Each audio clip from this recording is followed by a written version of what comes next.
Bracha. Et si tu te trompais? Et si tu n'étais pas sur la bonne route? Et si tu n'avais pas raison? Aïe, aïe, aïe, regardez. Regardez comment les choses se font. Amram, le chef, le grand rabbin d'Israël en Égypte. Voilà qu'Amram, il dit à sa femme, Pharaon, il a décidé, tu sais quoi? Il a décidé de prendre chaque garçon qui naît, le jeter dans le Nil. Ouais, jusqu'à quand on va souffrir comme ça? Ouais, écoute-moi, le mieux c'est qu'on divorce. Parce que s'il va naître un garçon, ils vont l'attraper, ils vont le tuer. Ils attendent quand elle est enceinte, ils comptent 9 mois, ils rentrent dans la maison et ils jettent l'enfant dans le Nil. Alors voilà, ils divorcent. Amram divorce. Et les Juifs, ils ont dit quoi? Amram, il a divorcé? Pourquoi? Pour pas avoir un garçon? Alors nous aussi, on divorce. Et voilà que des milliers, des centaines de milliers qui ont divorcé. Aïe, aïe, aïe. Et Myriam, elle arrive, la fille d'Amram. Elle dit, papa, quand tu as divorcé, qu'est-ce que tu as fait? Tu as été pire que Pharaon, papa. Maintenant, il n'y a ni garçon et ni fille. Là, au moins, il y aurait eu des filles avec Pharaon. Et deuxième chose, papa, même quand ils vont jeter les garçons, peut-être qu'ils ne vont pas mourir. Peut-être qu'il y a des gens, des enfants qui vont être sauvés. Peut-être qu'à la naissance, ils ne vont pas l'attraper. Oui, ils ont un espionnage, mais peut-être ils vont... Et Amram me dit, aïe, ma fille, alors si c'était moi, qu'est-ce que j'aurais dit? Ma fille, mais tu es trop petite pour comprendre dans ce monde-là. C'est moi qui ai raison. Allez, va jouer, va prendre ta poupée, va jouer. Amram, il n'a pas été vexé du conseil de sa fille et du reproche de sa fille. Il a dit, ma fille, tu sais quoi? Tu as raison. Maintenant, je me remarie. Et ce jour-là, il s'est remarié. Et ce jour-là, il y a eu des milliers de mariages en Égypte. Des centaines de milliers. Tous, t'as entendu, Amram, il s'est remarié ce matin. Allez, moi aussi, moi aussi. Et Chasdé Hashem. Akadosh Hu, il dit Amram Yochevet. Vous avez écouté le conseil, les reproches de Myriam.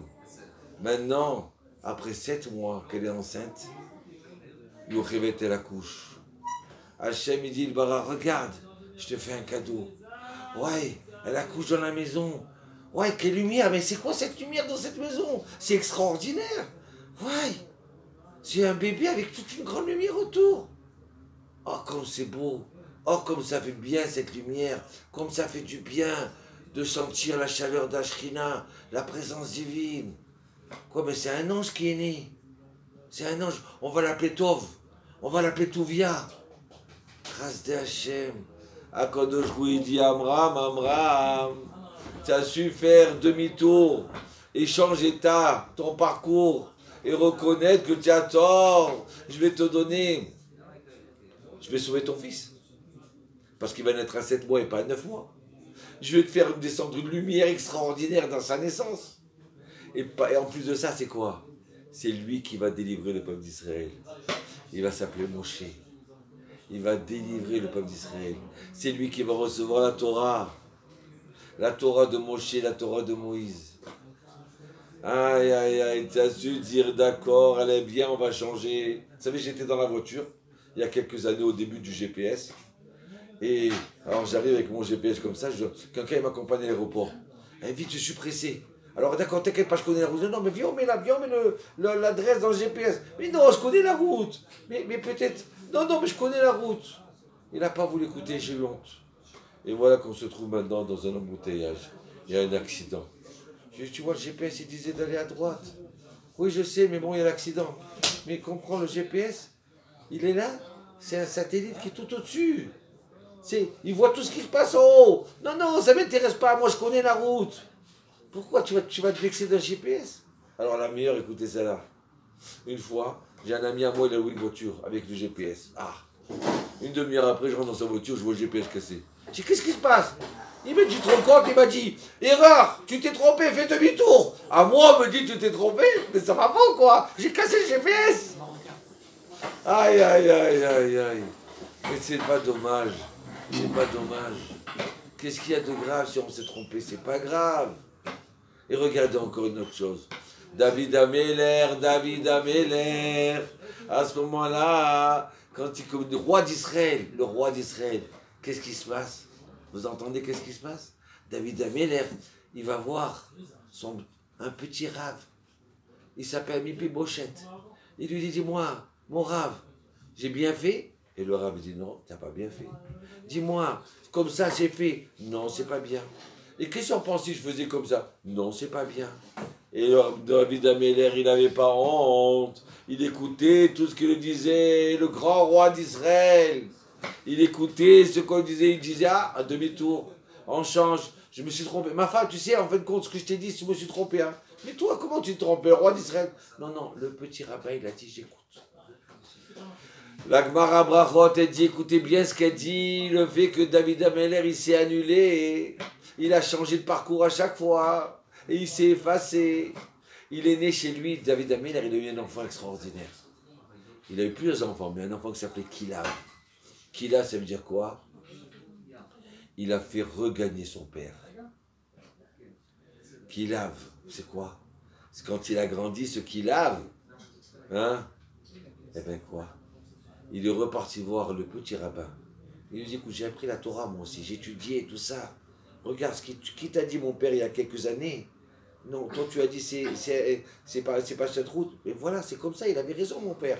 Il avait raison mon père sur ça, et mon père sur ça, et mon père sur ça, et mon père sur ça. Waouh! Donc il a rossé David Améler. David Améler, il a dit, je m'en fiche, même si je me suis trompé à l'époque, c'est pas grave. Moi, je cherchais la vérité. À cause de il m'a donné un fils, 20 ans après, qui a remis cette vérité en place. C'est sûr et certain qu'il y a des fois, on ne veut pas accepter les reproches. Pourquoi? Parce qu'on est sûr qu'on a raison. J'ai raison. Un type, il m'a dit, tu sais, Rav, je suis d'accord tout de suite, tu me dis, tu as raison. Mais quand c'est ma femme qui me le dit, je ne suis pas d'accord. Elle a tort. C'est pas grave. Aïe, aïe, aïe. Nos sages, ils nous disent, le Midrash, écoutez ce Midrash, c'est extraordinaire. Dans ce coup, on voit Moshe Rabbeinu se balader dans les rues en train de courir. Et qu'est-ce qu'il dit? Je me suis trompé. La halakha, elle est comme il a dit à Aaron. Je me suis trompé. Comment? Moshe Rabbeinu, il vient, il se balade comme ça? Oui. Voilà, regardez. Il ne faut pas avoir honte. Pas avoir de changer de route. Combien de gens ils souffrent à cause de toi? Ta femme, ton mari, tes enfants. Non, non, j'ai raison, c'est comme ça que je suis né, c'est comme ça. Mais c'est dommage. La vie, elle peut être tellement plus belle, tellement plus bonne, tellement extraordinaire. Voilà. Alors, et merci Hachem. Grâce à ça, Hachem va nous donner la lumière. Grâce à ça, Hachem va nous donner un grand cadeau. Comme mon cher Rabbeinu. Batzlacha, bonne chance.